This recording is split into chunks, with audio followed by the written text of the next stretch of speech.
আমাদের দেশের নেতারা নির্বাচনের সময় যখন আসে, যে হারে গণসংযোগ করে, চাষি কাদার ভিতরে ধান লাগাচ্ছে, সেখানে যেয়ে কাদার ভিতরে লেবে কুলাকুলি, চার দোকানে কুলাকুলি, মাছের হাটে কুলাকুলি, বাজার ঘাটে কুলাকুলি, হাত মিলানো।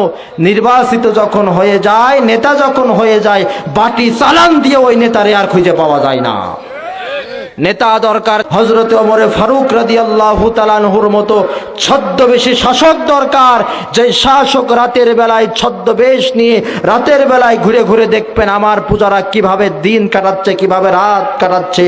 ওমরের মতো মাথায় সেই আটার বস্তা, তরকারির বস্তা, নিজে ভুক্তভোগী গরিব মানুষের অনাহারের মুখে তুলে দিয়েছে। এই রকমের শাসন আমাদের দরকার। জোরে বলেন ঠিক না বেঠিক? এমন যদি হতো আমার দেশের শাসক হতো ওমরেরই মতো, হতো আবু বকরের মতো। প্রজার দুঃখে যাদের চোখে আসতো না রে ঘুম, দেশের ভিতর পড়ে যেত শান্তি সুখের ধুম।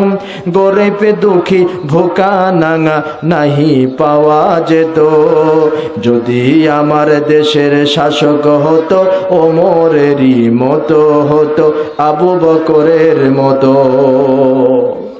বর্তমানে রাজনীতিটা হয়ে গেছে প্রতিহিংসার রাজনীতি, ক্ষমতার অপব্যবহার, বিরোধী দল দমন নিপীড়ন।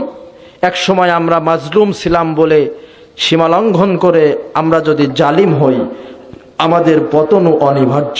এটা কিন্তু মাথায় রাখতে হবে।